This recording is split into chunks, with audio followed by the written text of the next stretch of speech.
तुम प्रभु के अंश हो, प्रकृति के आश्रय से तुम्हें चैन नहीं मिल सकता, शांति नहीं मिल सकती, अमर पद नहीं मिल सकता। तुम भटकते रहोगे, क्लेशित होते रहोगे, भयभीत होते रहोगे। भटकना जन्म मरण। भगवान के एकमात्र आश्रय से तुम्हें विश्राम मिलेगा और कहीं नहीं। जैसे गोस्वामी जी कहते, पायो परम विश्राम, राम समान प्रभु नाही कहूं। लेकिन कोई भगवान का आश्रय लेना नहीं चाहता, रुपया का आश्रय लेना चाहता है। वस्तु का बल, पद का बल, परिवार का बल, देह का बल, समाज का बल। तब तक भगवान के दर्शन हो जाए। लोग बातें बनाते समझते नहीं। अरे द्रौपदी जी अवतार हैं, द्रौपदी जी कोई जन्म नहीं लिए, अवतार हैं, शक्ति का अवतार हैं, यज्ञ कुंड से प्रकट हुई। लेकिन आश्रय दृढ़ तब हुआ इस घटना के बाद, चीरहरण घटना के बाद। नहीं, पांडवों का आश्रय था, सभा का आश्रय था, अपना बल का आश्रय था, दांत का आश्रय लिया। जब सब छूट गया तो गोविंद द्वारिका वासिन होई राम को, आश्रय राम का, आश्रय हरि का, आश्रय प्रभु का। किसका आश्रय? सूरदास जी महाराज कह रहे हैं, अपबल, तपबल और बाहुबल, चौथो बल है दाम। किसका आश्रय इनमें से? अपना बल, तपस्या का बल, दाम का बल, विद्या का बल। किसका बल है? बोले सब बल कहां जागृत होता है? बोले हारे को हरि नाम। जो भगवान के आश्रित हो गया, नाम के आश्रित हो गया। ये जितने आश्रय ये टिकाऊ नहीं है, प्रत्युत ये तुम्हें भ्रमित करके तुम्हारे समय को नष्ट करने वाले हैं। जिसने धन का आश्रय ले लिया पतन है, शास्त्र कह रहा है। क्यों पतन है? खूब बल आ जाता है अंदर, क्योंकि गलत आश्रय लिया ना धन का। अब वो मत वाला हो जाता है, शराब पीना, मांस खाना, व्यभिचार करना, ये उद्दंडता ही उद्दंडता आने लगती है। अब भगवत आश्रित और धन आ गया तो उसका धन दूसरी जगह जाता है, क्योंकि आश्रय सही है। अस्पताल खुलवा दिया, पौशाला, संत सेवा, गौशाला, नाना प्रकार की धार्मिक वृत्तियों के द्वारा दूसरों को सुख पहुंचाना। क्यों? क्योंकि आश्रय बढ़िया है। केवल धन का आश्रय है तो सब दोष आ जाते हैं। इतना ही नहीं, शुभ कर्मों का आश्रय बन जाता है, साधना का आश्रय बन जाता है। अपनी साधना, रोज परिक्रमा लगाता हूं, रोज ये करता हूं, ये करता हूं। देखो दिखाई दे रहा है भक्त, भगवान। भक्त का मतलब होता है भगवान का आश्रय।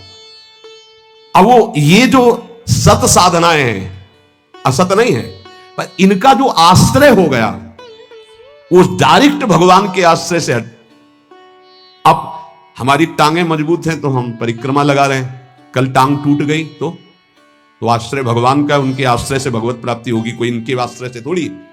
लेकिन अगर वो आश्रय लिया है तो फिर लगेगा हमसे कोई साधना ही नहीं हो रही, आप असंतुष्ट हो जाएंगे। एकमात्र भगवान का आश्रय। तभी कहने बिगड़ी जन्म अनेक की, अब ही सुधरे आज, अभी इसी क्षण सुधार हो जाएगा, अभी इसी क्षण बात बन जाएगी। अनेक जन्मों की बिगड़ी क्या? आश्रय केवल प्रभु। साधना का भी आश्रय नहीं। ध्यान दो, ये बड़ा सूक्ष्म। आश्रय केवल प्रियालाल का। साधना बन रही बढ़िया, कल साधना ना बने, ऐसे रोग हो जाए, ऐसी शरीर की स्थिति हो जाए, ऐसी मना स्थिति हो जाए तो हमें भगवत प्राप्ति नहीं होगी क्या? होगी। बोले क्यों होगी? तुमसे कोई साधन तो बनता नहीं। बोले हमने साधन का आश्रय नहीं लिया, हमने तो प्रियाजू का आश्रय लिया। सर्वेषु साधन वरेषु चिरम निराशा। बात समझना, ये आंतरिक है, आध्यात्मिक। भरोसा केवल प्रभु का, आश्रय केवल प्रभु का, इसी से भगवत प्राप्ति होती है। पूर्व में जब प्रथम बोलना शुरू हुआ था मुरारी से, उनसे यही आश्रय तत्व पर केवल चर्चा होती थी। आश्रय को समझिए। अगर आश्रय साधन का, तो भोग साधन का होता है, साधन सुख का भोग होता है। इसीलिए यह गुण साधनते नहीं, बड़ा सूक्ष्म। अब जैसे अल्पज्ञ साधक है तो सोचता है कि फिर तो साधना ही नहीं करनी चाहिए। तो अभी तक आप कर रहे थे क्या? आपसे करवा रहे थे जिनके आश्रित हो। ऐसे भाव में आओ। साधन हो रहा है, प्रभु को समर्पित हो रहा है। नहीं हो रहा है तो हम तो प्रभु को समर्पित ही हैं, हमारी भगवत प्राप्ति तो पक्की है।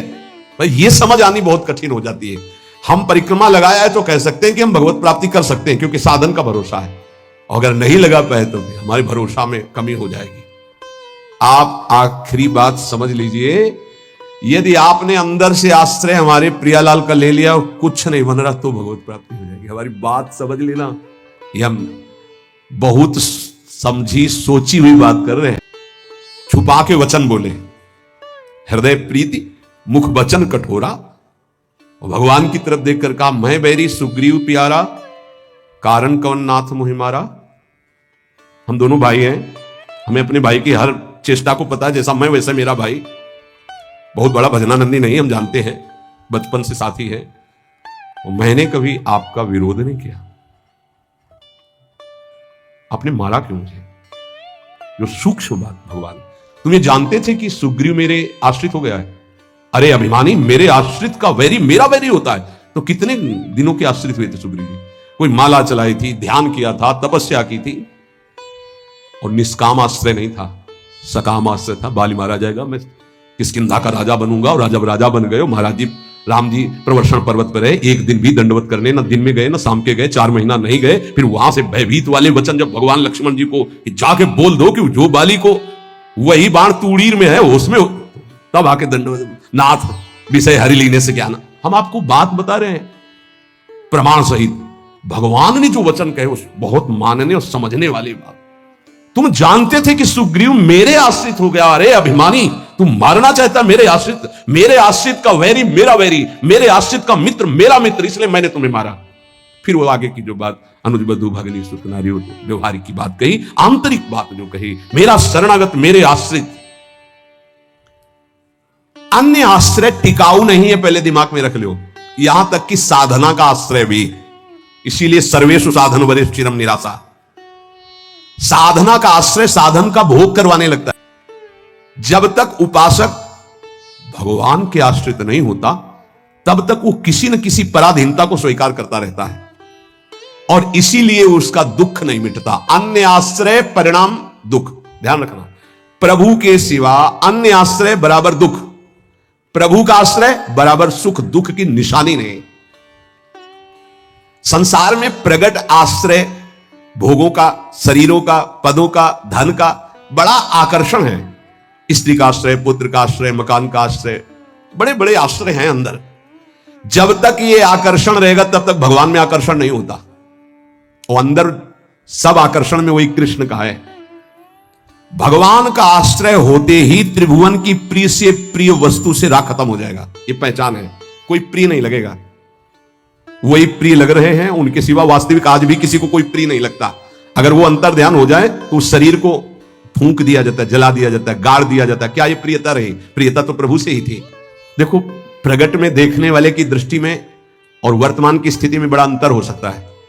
ऐसा नहीं है कि आप जो दृश्य देख रहे हो वो दृश्य वैसा ही हो। आपकी देखने की क्या शैली है?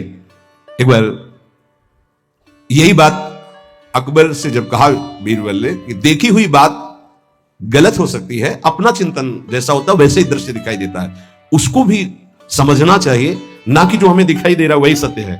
ऐसा कैसे हो सकता है? जब हम देख रहे हैं तो सत्य क्यों नहीं हो? तो उनका कभी ऐसा आपके सामने प्रश्न आवे तो बताना, फिर हम आपको उत्तर देंगे। एक दिन जो बादशाह की सैया लगाता था, उसके मन में आया कि जीवन व्यतीत होता जा रहा है फूलों की सैया लगाते हुए बादशाह के लिए, तो यार 5 मिनट लेट के देखते हैं, बादशाह थोड़ी आ जाएगा इस समय। और दरबार में उनको विलंब था, तो जो उनकी पत्नी थी वो वहां गई। आज महाराज बिना कुछ खाए पिए बात किए, हमें लगता कोई सीरियस मैटर रहा होगा, थकित होकर के सो गए। पार्श्व में वो सो गई। बादशाह आया तो देखा मेरी सैया में कोई पुरुष और हमारी पत्नी। तलवार खींची तो कब उसने कहा था बीरबल ने कि दृश्य झूठा हो सकता है। उसको बुला के कहते हैं दृश्य कहां से झूठा हो सकता है, मैं सत्य देख रहा हूं। बुलाया और कहा कि तुम कहते थे दृश्य झूठा हो सकता है, देखने वाले की क्षमता के अनुसार दृश्य दिखाई दे। मैं देख रहा हूं मेरी पत्नी किसी गैर पुरुष के साथ पड़ी हुई, ये झूठा है? बोले महाराज झूठा भी हो सकता है। झूठा ही है मैं ऐसा नहीं कहता, लेकिन झूठा भी हो सकता है। अब कौन पुरुष है हमें तो पता नहीं, लेकिन आप 2 मिनट खंभे की आड़ में रुकिए। रानी को ऐसे जी, बोले आप किसके साथ सो रहे? महाराज के साथ। बात नहीं की? बोले थके थे, सो रहे थे इसलिए जगह नहीं, पार्श्व में सो गए। ठीक है आप जाइए, हम महाराज को जगा के ला रहे हैं क्योंकि भोजन नहीं पाया, इनको पकाना है। हाँ ठीक है। पर्दा हटाया तो वो फूल बिछा ले। वो तो घबरा रहा था एकदम, तो उनका मालिक जान बचा लो, मुझे ऐसा ऐसा आया इसलिए। नहीं तो किसके साथ? हमारे साथ तो कोई नहीं था। बादशाह पर्दे की आड़ में सो गए। पूरी चुपचाप भाग जा, अगर बादशाह जान गए तो भागा। बोले सरकार देखा दोनों निर्दोष थे, यदि आप मारते तो दोनों की हत्या आप कर सकते थे, लेकिन दोनों निर्दोष थे।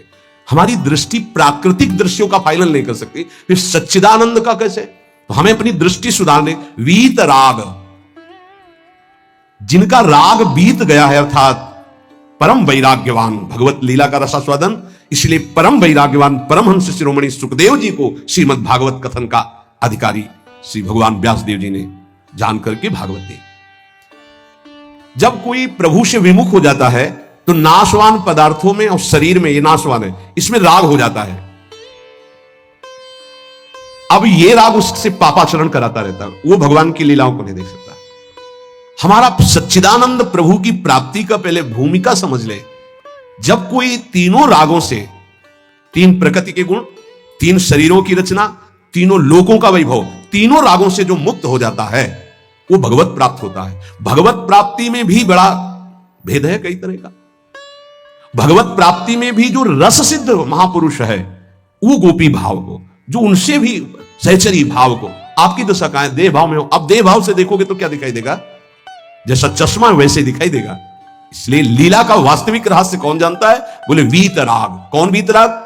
बोले जो परमात्मा से विमुख है उसका नाशवान प्रकृति के द्वारा रचे हुए वस्तु, व्यक्ति, स्थान, शरीरों में राग हो जाता है। वो राग जिसका नष्ट हो चुका है उसे कहते हैं वीतराग, परमहंस।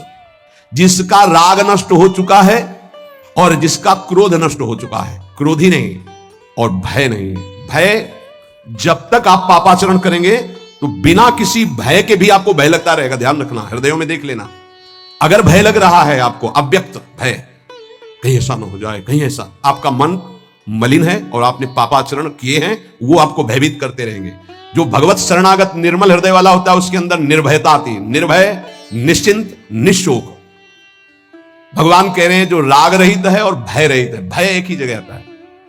अज्ञान जनित नाशवान शरीरों में राग, भोगों में राग, जिससे पापाचरण, तो ये शरीर ना नष्ट हो जाए इस बात का भय बना रहता है, कहीं भोग सामग्री न छूट जाए इस बात का भय बना रहता है, और एक मन में अव्यक्त भय बना रहता है, वो पापाचरण का फल, वो एक कल्पनात्मक भय बना रहता है, भयावह, जिसे आजकल भाषा में डिप्रेशन कहते हैं। वो बेमतलब की बातें सोच सोच कर डरता रहेगा। लेकिन भजन, भगवद आश्रय, ये निर्भय करता है, भय नहीं रहता। जब हमारी कामनाओं की आपूर्ति होती है तो क्रोध आता है, लेकिन भक्त की अगर कहीं वो कामना वाला भी अभी है, अपूर्ति होती तो कृपा मनाता, बड़ी कृपा हुई, भले नहीं दिया, नहीं मेरा मन फंसा देता।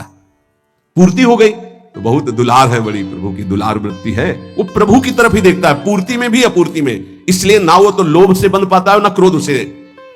वो तो महान पुरुष होते हैं जिनमें कोई कामना नहीं होती, लेकिन प्रायः कामना से ही भक्ति प्रारंभ होती है।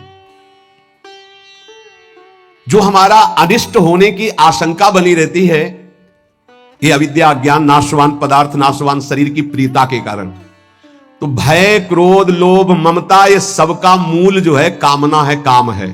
इसी से दोषों की उत्पत्ति होती है। जब तक ये काम है तब तक भगवान की लीलाओं को तुम कैसे जान सकते हो? कैसे जान सकते हो? जब तक तुम्हारे शरीर से काम क्रीड़ा होती है, तुम्हारे अंदर मन में कामनाएं प्रकट होती हैं, तब तक तुम भगवान के चरित्रों का रहस्य नहीं जान सकते।